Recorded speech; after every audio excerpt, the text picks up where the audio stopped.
తోడు ఇంకోటి వీళ్ళ సంగతి ఇవన్నీ సంక్షేమాలు కాదు. ఆ వరల్డ్ బ్యాంక్ కూడా 15,000 కోట్లు, ఈ టిట్కో కూడా 11,000 కోట్లు, ఇవన్నీ మనకి చిన్నపిల్లలు చేసి రాజ్య ఇటు మొన్న లెక్క చెప్పారు కదా అమరావతి డెవలప్మెంట్కి. దానికి తగ్గట్టు ఆవిడ రియల్ ఎస్టేట్ ఈ జేబేరి మురళీమోహన్ లాంటి ఫస్ట్ నువ్వు బకరా నెంబర్ 1 స్టార్ట్ 35 కోట్లు పెట్టుకుని ఒక ఎకరం, ఇంకో బకరగా నెంబర్ 2 వస్తాడు, దాన్ని 40 కోట్లు కొంటాడు రిజిస్ట్రేషన్ రావడం అనగానే పక్కనే గుంటూరులో రియల్ ఎస్టేట్ భూమి అందుకుందని చెప్పి మా తప్పేలాగాలు రెడీగా ఉంటారు.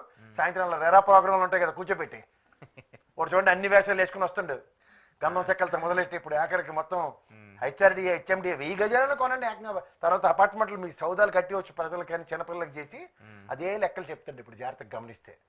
ఇవన్నీ ఏంటంటే రేపు పొద్దున్న రియల్ ఎస్టేట్ అమరావతిలో పుంజుకుని తిరగబడిపోద్దని చెప్తారు. దానికి వరల్డ్ బ్యాంక్ కూడా మాచడ బాగా మెలికెట్టాడు. ఇక్కడ 2 విషయాలు మీకు తెలియాలి ప్రజలకి. ఒకటి వీళ్ళు ఒక పెద్ద రిటైనింగ్ వాళ్ళు ప్లాన్ చేస్తుంటారు. అవతల పక్క కృష్ణలంక రిటైనింగ్ వాళ్ళ ఆ ఎరుబాగులలో జగన్మోహన్ రెడ్డి కడితే ఏంటంటే కామన్ పీపుల్ చచ్చిపోకుండా ఈసారి ఆ తుఫాను 11 లక్షల పైచీలకు క్యూసెక్లు వాటర్ వచ్చినా ఎవ్వరు ప్రాణ నష్టాలు జరగకుండా వాళ్ళు శుభ్రంగా ఉన్నారు. ఇక్కడ ఈ రీటైనింగ్ వల్ల వాళ్ళ మూలికల రాజ్ది, అలా మన బీజేపీ రాజ్ది, ఆ లింగంలో గెస్ట్ హౌస్లు పరిరక్షించడానికి వీళ్ళు రిటైనింగ్ వాళ్ళు కడతారు. సో ఇప్పుడు రిటైనింగ్ ఇప్పుడు కడుతుంది ఎవరికి? చంద్రబాబు నాయుడు గారికి ఫ్లడ్ ఎఫెక్ట్ ఏరియా అవ్వకుండా కడతారా? ఎందుకు అమరావతి మునిగిపోయిందని మన వాళ్ళు మాడుతున్నాం కదా. వీళ్ళు ఎందుకని world bank last time it is rejected project, అవును నేను ఇవ్వను అని చెప్పాడు. కానీ వీళ్ళు మనకి మార్గదర్శి చిట్ ఫండ్ లో చూడండి గవర్నమెంట్ ఎంప్లాయ్ కట్టిన ఎత్తికి సంతకం పెడితే మనకి చిట్టి డబ్బులు రిలీజ్ అయినట్టు మన డబ్బులు మనకి ఇవ్వడానికి కూడా చిట్ ఫండ్ కి గవర్నమెంట్ ఎంప్లాయ్ సంతకం పెట్టిస్తాడు.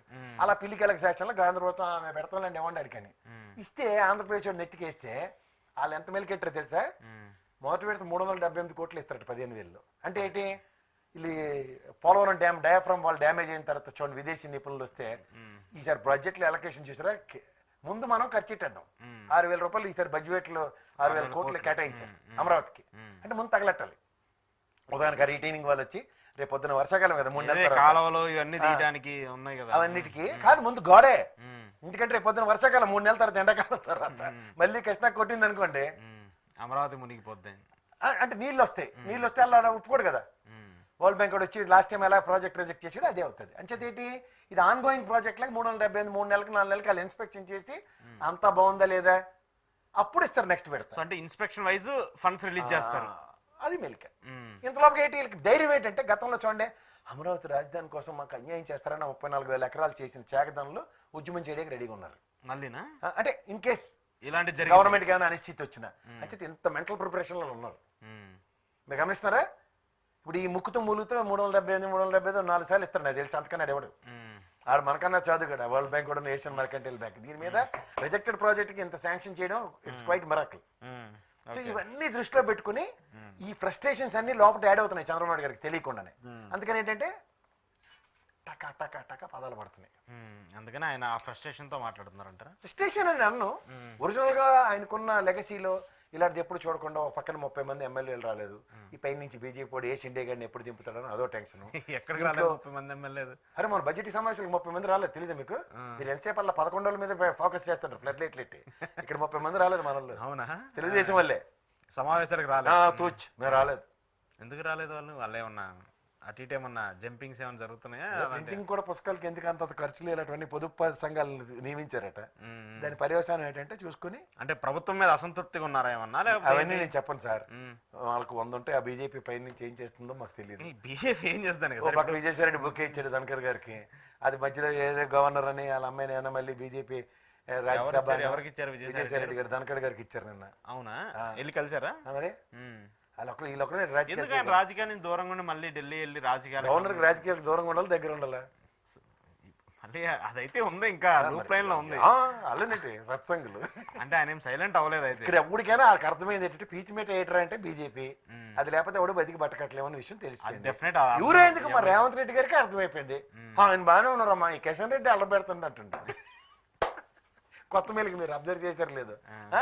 అంటే కాంగ్రెస్ వాళ్ళకి కూడా బీజేపీ అంటే అలా గడ్కరీ మనోడు గడ్కరీ గారు కదా గ్యాలెట్ గారు నేర్పడింది. అశోక్ గ్యాలెట్ అది చూడండి వాళ్ళ పప్పు అన్నాలని తిని మొత్తం నెక్స్ట్ మీదే మాట్లాడి ఏం పర్లేదు, ఆల్రెడీ నేను ఎంపీలన్నీ మీకే ఇచ్చాను కదా కొంచెం కూరయమ్మా అని చెప్పి. లేకపోతే మినిస్టర్కి వెళ్ళి క్యాబినెట్ పెట్టి సిఎస్లు డీజీపీలు అందరూ ఉండి కూడా ఒక్క ఎంపీకి వెళ్ళా. అది తెలుగు తక్కుతారు మినిస్టర్లు వీళ్ళందరూ ఎలా ఫిక్సింగ్లు ఉన్నాయి చూడండి. దీని పర్యవసానంలో ఏంటి నెక్స్ట్ వచ్చింది బీజేపీ కాబట్టి ఎవడు పనులాడు ఉంటాడు మెన్ నెట్వర్క్. నేను ఇంకోటి కూడా చూశాను, ఎందుకు జగన్మోహన్ రెడ్డిని బీజేపీ ఏం చేయట్లేదని చెప్పేసి టీడీపీ వాళ్ళు చాలా ఫీల్ అవుతున్నారా మరి, సంథింగ్ వాళ్ళు ఏదో మాట్లాడుతున్నారు, జగన్మోహన్ రెడ్డి ఇంకా బీజేపీ మనిషే అని కొంతమంది, సుబ్రహ్మణ్య స్వామి లాంటి వాళ్ళు టీడీపీకి అగనెస్ట్ ఇక్కడ కేసులు పెట్టడము, జగన్మోహన్ రెడ్డికి సంబంధించి సుబ్రహ్మణ్య స్వామి ఎవరు చెప్తే ఎవరు మాట అంటాడు, ఆయన ఎవరు మాట డైరెక్ట్ గా అబ్దుల్ కలాం గారినే కలిసి గాబరా పెట్టి ఇది సోనియా గాంధీ వద్దట ఏడు చూడని చెప్పి మొత్తం కాలు మండేసి కిందకి కుదేసిన ఎవరు మర్చిపోయారా, జ్ఞాపకం ఉందా లేదా ఉంది. అందులో బీజేపీ ఏమీ క్లెయిమ్ చేసుకోలే తెలుసా. ఆయన ఏంటంటే ప్రజాస్వామ్యంలో అకార్డింగ్ టు ద కాన్స్టిట్యూషన్ ఏమైనా డీవియేషన్స్ కనబడితే గన్నట్టుకుని దిగుతాడు జేమ్స్ బాండ్ లాగా.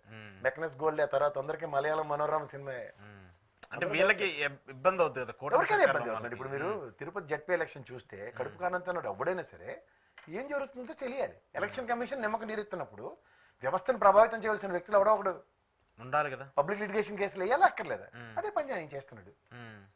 లడ్డు విషయంలో కావచ్చు, ఈ విషయంలో కావచ్చు, ఇక ఆయన చాలా లిస్ట్ పెట్టుకున్నాడు, ఏపీలో చేయాల్సింది నేను చాలా ఉన్నాయని చెప్పేసి. అంతేనండి, ఇప్పుడు ఖాళీగా కూడా కూర్చోడు కదా, వీళ్ళు చేసి పనులన్నీ గమనిస్తున్నాడు. ఎవడో ఒకడు ఎక్కడో దగ్గర ఒకప్పుడు కమ్యూనిస్ట్ పార్టీలు పెద్దానికి ఉద్యమం చేసి అప్పుడు ఏమని వారు ప్రభుత్వం చచ్చినట్టు తగ్గివరు లేదా, అలాగే ఉంటాయి. మనకి అన్ని అష్టదిగ్బంధం చేసాం అన్నప్పుడు ఎక్కడో తెరవదు దారి, ఓ చిన్న కళాయి లీకు ఏదో ఉంటుంది, ఆ లీక్లోంచి వెళ్ళేవాడే. నేను ఎప్పుడు అదే నమ్ముతాను, వ్యవస్థను నేను ఎందుకు నమ్ముతానంటే ఎక్కడో దగ్గర ధర్మ పరిరక్షణ జరగబడుతుంది, జరిగేదాకా ఓపిక కావాలి, అంతకన్నా ఇంకేం లేదు.